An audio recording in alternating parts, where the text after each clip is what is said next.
trying to remember all the numbers. Oh, hard work, guys.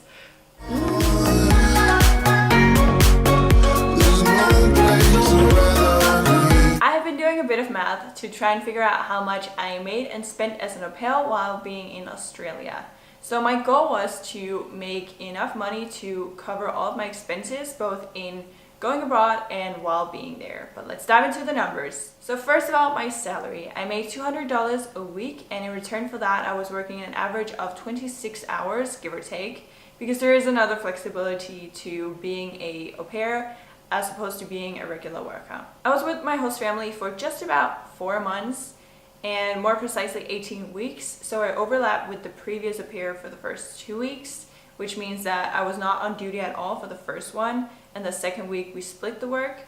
So I've been paid for 16 and a half weeks worth of work.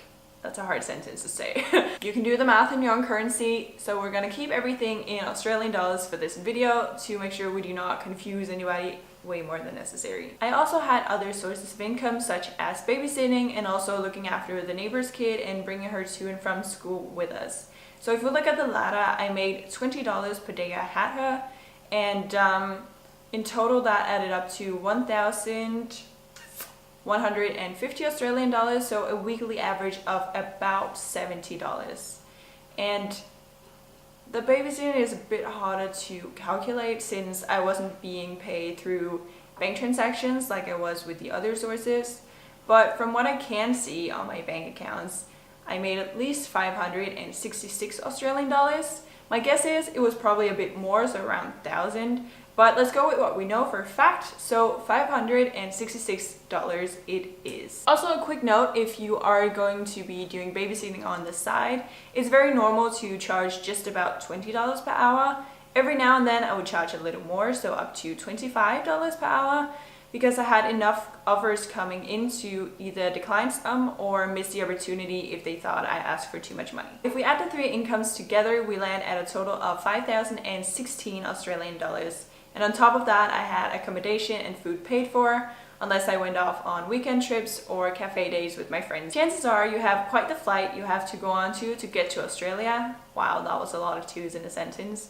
Anyways, that is why the plane ticket to and from will probably be the most expensive thing you'll have to buy up front. And my ticket cost 2,016 Australian dollars. And on top of that, you will need a visa, which for me was 400 Australian dollars. It might vary a little depending on what visa you need, I'm not sure. And then some insurance, not that you have to get it, but I recommend it. So that was 145 for me. Maybe you also need to renew your passport and get an international driver's license. That was 140. And then finally, if you need any vaccines, you might have to pay for that too. So that cost me 54 Australian dollars. Now, if we add up all the expenses, we land at 2,755 Australian dollars. And when we subtract that from the income, we land at $2,261. So that's a rather decent amount. Obviously, au pairing won't make you a millionaire, but whether or not the money is going to last throughout your stay depends very much on how you choose to spend them. I went off on several weekend trips and overall lived sort of lavish when going out, as well as spent a decent amount on experiences such as skydiving and bungee jumping and helicopter rides and whatnot.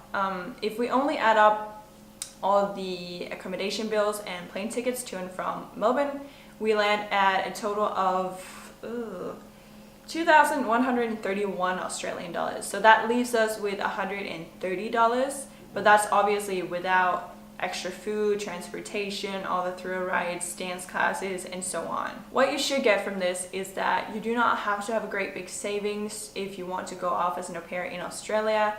However, if you want to travel a lot while being there and not have to worry about money, I'd probably make sure to have at least some sort of savings to spend so you won't feel like you're missing out. Because after all, you probably just travel halfway across the world to get there, so I feel like it's not the place to be missing out. That is all the math we're going to be doing for this video. I swear it will be a long time before we do more math. I hope you found it helpful and that you have a bit of an idea of what to expect in regards to money when being an au pair and traveling in Australia. As always, do not hesitate to comment any questions you might have below. I'll try and help you out. That's what we're here for. Thank you so much for watching the video, and until next time, cheers.